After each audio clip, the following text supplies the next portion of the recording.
going to ask Bill, how did how did you start in the healing ministry? Uh, I was raised.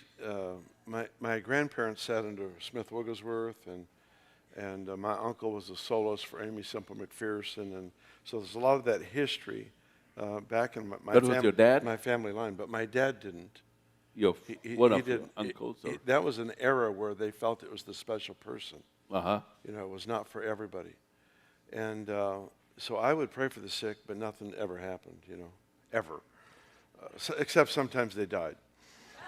So I had the gift of eternity. And so honestly, nothing happened. And then I went to a John Wimber conference in 1987, and they modeled a way that I could do. I couldn't do the big crusade. I had no grid for how the average Joe could be the guy who prays for people one-on-one, whether it's in a church service or a business. I had no grid for that, although I believed it was possible. And when Wimber and their group taught that week, I actually heard teachings I had done before verbatim. Even the illustrations were the same, except they had fruit for what they believed, and I just had good theology.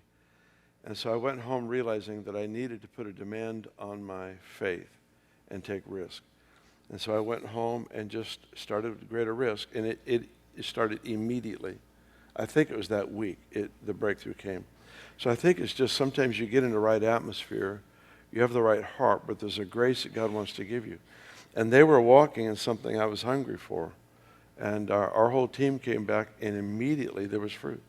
And the first miracle I saw was in a place of business, where the owner told me he was going to have to retire. He's in his 40s. He was going to have to retire because of arthritis. He can't reach for the boxes. He can't use the tools in this particular business. And he wasn't a believer. And I was nervous, and it was crowded. So I came back the next day, and he started in again. And I said, how about if I pray for you? And I did. And he was instantly, dramatically healed in such an extraordinary way. So that's really where it started. Yeah, started there.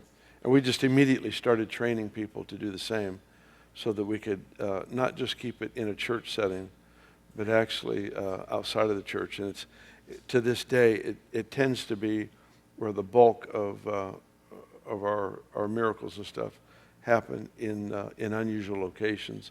I mean, we have a lot that happens in the house, but it's fun when it happens out of the house too.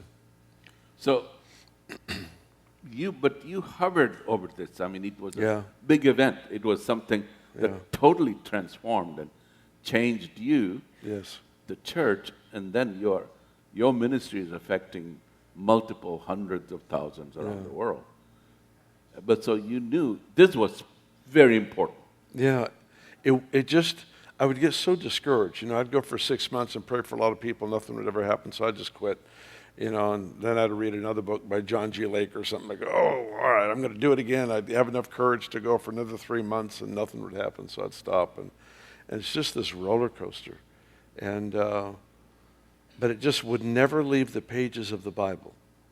It haunted me. It just kept speaking to me. This is the normal Christian life. And So that there would be healing. that there would be, that I would get to pray miracles. for the sick, see miracles happen. And it just would never go away. It was just always there, even though I'd get discouraged. And because it just wouldn't let go, I did pursue, but it pursued me, maybe even more so. I couldn't escape from it. And so then I'd give my attention to it for a season. And it wasn't until 1987 I went to that conference in the spring of 87. And it just impacted us so deeply because of what we saw happen. And we automatically had this courage to go home and try again. And this time, immediately, there was breakthrough. And I mean, breakthrough all over our city, all over the church. And it was so encouraging. And so it's never stopped. It's not been something that was for a season. It's become a lifestyle. Yeah. We've had times of increased breakthrough. First time Randy Clark came to, I was in Weaverville for, after 1987, I was there 17 years, so I was there another 7, 8 years after that Anaheim Vineyard encounter. And I met Randy Clark, and the first time he came to Reading was 97, so it'd be 10 years later. And it went from miracles every week to miracles every day.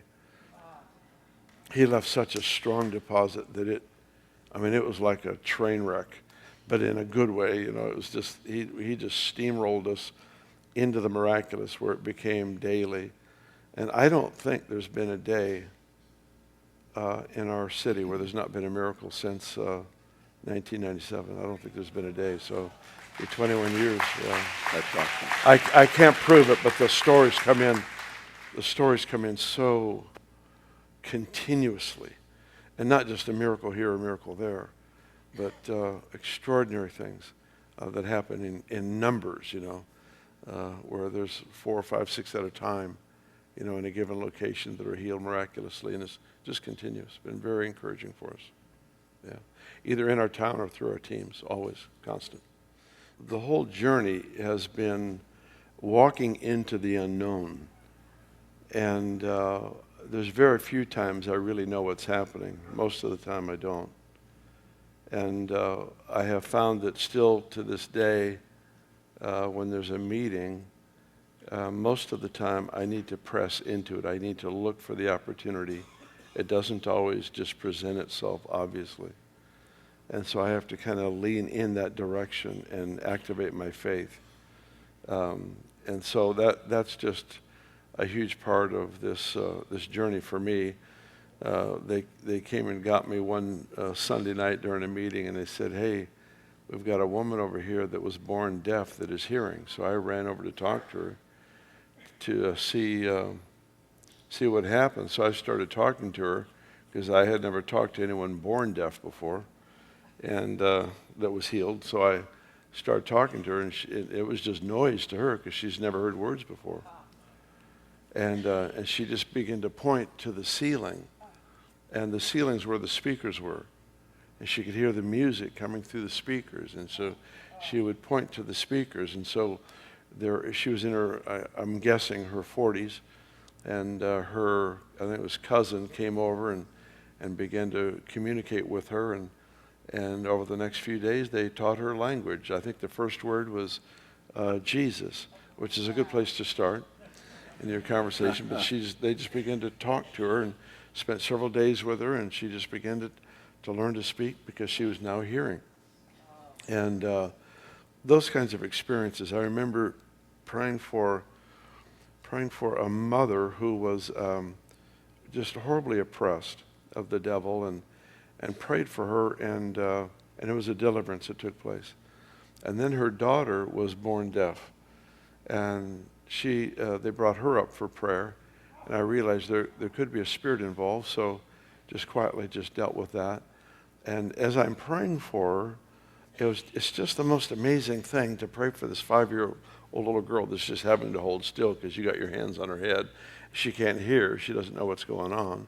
And then all of a sudden, to have her lift her head up like this, and her eyes are wide open, and she's looking all around because now for the first time in her life she can hear. And that kind of stuff just wrecks you, you know, because you. How old was she? 5. Yeah, 5 years old. And so she is hearing now for the first time. She's looking around the room at everything that she's just hearing, she's picking up. Those kinds of experiences just really ruin you for anything else, to think that might be possible again to people with various kinds of afflictions, infirmities. I remember one Sunday morning, this lady, they came and got me, said this lady is being healed. She was in a wheelchair. She had a stroke 38 years earlier, and her daughter was there and never had her mom active in her life because she was unable to. She was wheelchair bound and paralyzed in one of her legs, and because of the stroke. And so they started praying for her, and she's up, and pretty soon we're walking together. She's walking around the room, and her daughter is sitting there watching this happen. Her daughter, I don't know, I'm probably 40 years old, and she's just sobbing and sobbing and sobbing because now she has a mom that can actually function. Normally she just never had that growing up. And so you see, when Jesus heals people, in the book of Acts, he was walking, leaping, and praising God. So he's walking because he was physically healed, leaping because he was emotionally healed, praising God because he was spiritually healed. The Lord heals multidimensionally when he touches people. It's rarely just in one area. There's a domino effect. And that's why he could heal and say, go and sin no more, because there's a grace now for personal discipline and deliverance and all that stuff. So those are the kinds of things that have really really affected me the most, is to see, somebody's life so dramatically changed like that. It just ruins you. It just ruins you to go back to make excuses. I'm thankful for doctors, but I got tired of praying for the hand of the surgeon. Amen. Yeah. One of the things that has stood out to me is I don't have the same grace or gifting that you have, the way that you see. So mine's more remedial reading. I'm not quite at doctor level reading the medical text, But one of the things that has helped me is to pay attention just to the language of the Spirit and the way he talks. And sometimes he will talk through unusual coincidences. For example, one Sunday morning, I had probably 6 or 7 people come to me before the meeting started, and they said, my friend is here, and they are needing a miracle in their body for cancer. So it's like 6 or 7 in one morning. Now, there may be that many in the room at any given time, but they don't always come up to make themselves known, nor are they always guests, somebody that traveled some distance. And it just really hit me that here's this unusual coincidence. God must be on this. And so we just took a time at towards the end of worship, we just called everybody with cancer up to the front and prayed. And I remember one young man that was standing right down front. He was a gang leader from another city that heard, I don't know if he was born again yet or not, but he was dying of colon cancer. And he was, I'm going to guess, in his early 20s. And he was a mess. He looked a mess. He had been through a lot of treatments and stuff.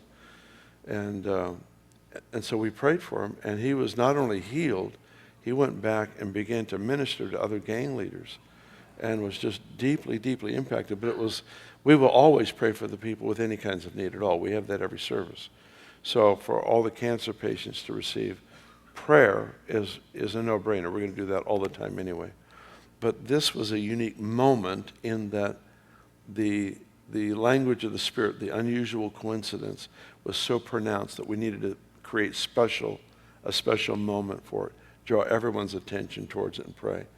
And just recognizing those kinds of things have really helped me. When there's unusual coincidences, unusual circumstance, sometimes there'll be just the most unusual thing that will happen. And it's not like it's a miracle. It's just a weird thing that happened. We have this story about this road runner that showed up. We don't have road runners in Redding. It's not known for that. It's Arizona. But we just had this strange experience. Every prayer meeting, a road runner would show up to the back of the. Did I ever tell you about this? This. I go to this prayer meeting before the evening service on Sunday night, and I walk in. I go in there early to pray a little bit before the prayer meeting gets started, and I'm standing there, and there's this wall of windows, and a roadrunner comes up. I've never seen one in my life. I've only seen the one in cartoons. That's the only roadrunner I've ever seen, and he comes up to the window like he's trying to get in. And he's got a big lizard in his mouth. And I thought, that's weird. I've never seen one in my life. So I'm looking at it knowing, I know this is prophetic, but I'm not getting it. What are you trying to say? And finally he takes off. And finally the people start coming for the prayer meeting. And then I'm talking to one of the staff guys, and he looks over and goes, oh, the roadrunner's back.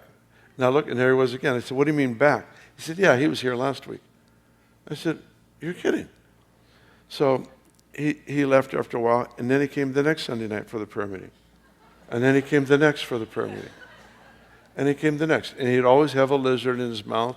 One time he had a night crawler, but usually it's a lizard. And he would just carry that to the window and try to get in. And we started building a prayer house. And he started going over there.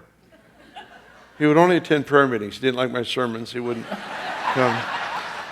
I'm not kidding. One Sunday morning, I got this class in the same room, and I'm teaching about signs and wonders, and I'm teaching specifically about signs that make you wonder. And I said, I told the people, I said, listen, don't tell everybody, because this is too weird. I don't want everyone to know what's happening. But we keep getting visited by a roadrunner.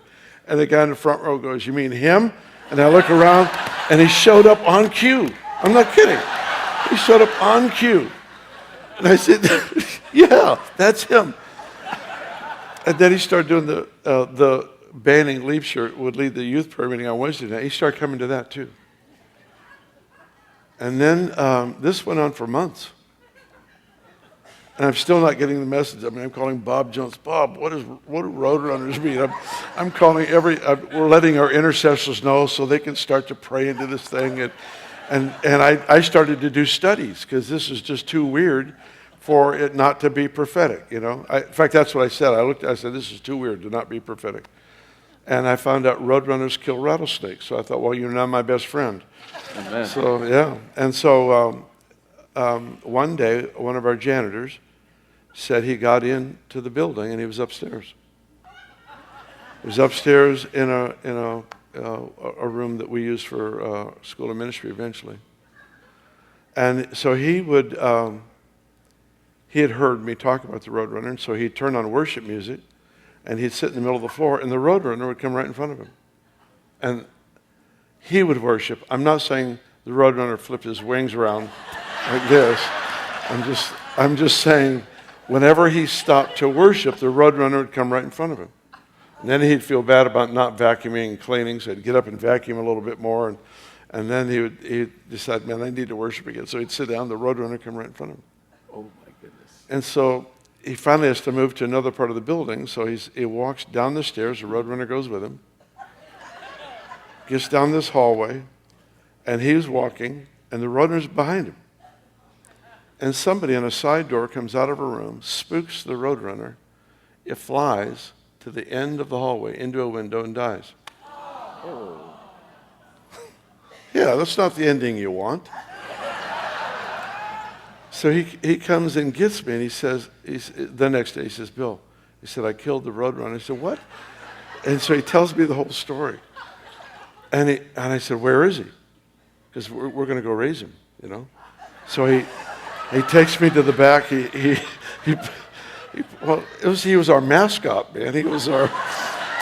I still hadn't got the message why he was there. You can't die now, you know. Speak to me, then die, you know. And so we went back and put my 2 fingers on his little head, prayed resurrection prayers, and nothing happened. And I was so bummed that we lost this. It was a symbol of a season for us because he kept trying to get into the house. And I went to my office, and the Lord spoke to me. And he said, what I'm bringing into the house had better have a way of being released from the house, or it will die in the house. That's great word. It took months to gain the momentum to pay enough attention to what he would say. But the unusual circumstance had a message for us. What I'm bringing into the house. In other words, I'm releasing the power, I'm releasing the glory, I'm releasing all of this stuff. But if you keep it in the house, it'll die. What's coming in has to be released or it'll die in the house. Amen. Yeah.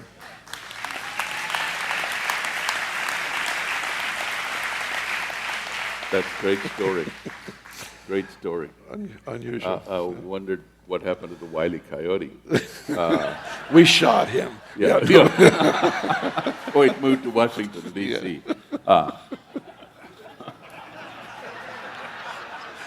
I'm not going there. I was tempting you. Yes, you were. That was a slow pitch, too.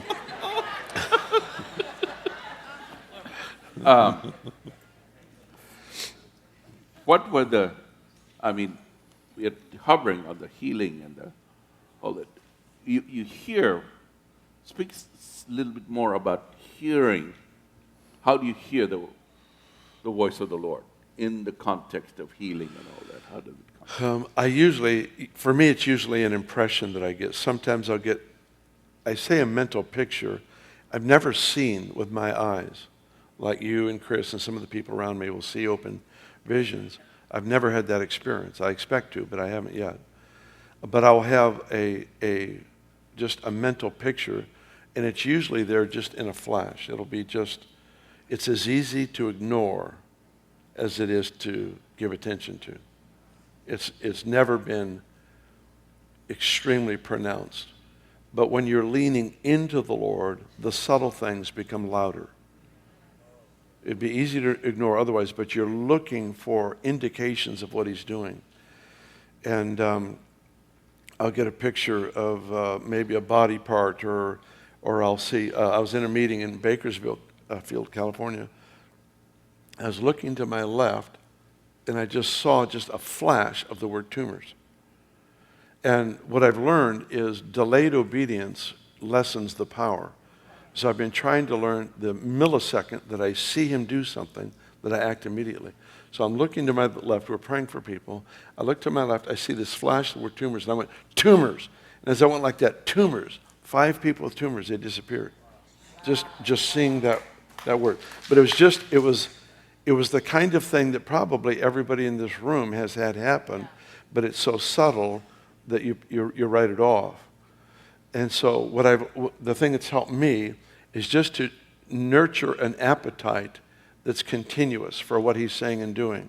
Then the subtle things just become much more clear, much more pronounced. And we've had a number of things that have happened that way that have been so wonderful with just a little picture. I'll get an impression. Sometimes it'll be like, you know how you just know that you know something? It's actually, I believe, a gift of faith, that you just know that this is about to happen. Sometimes that will come. Sometimes the picture, sometimes the impression. Randy Clark has, at least used to have, probably 90% of his words of knowledge were things that he physically felt. And he would feel something in his body. And the extraordinary miracles that have happened from what he would feel have been really quite amazing. One of the most amazing miracles we've had, in the uniqueness of the miracle, was a word that Randy Clark gave at one of our healing schools. And it was about a woman who had been in a certain kind of an accident. She had injured her leg and ankle, and it was put back together with metal rods and screws and whatever. And so one of our students is sitting in the room, and he knows that is describing his aunt, who lives in another state.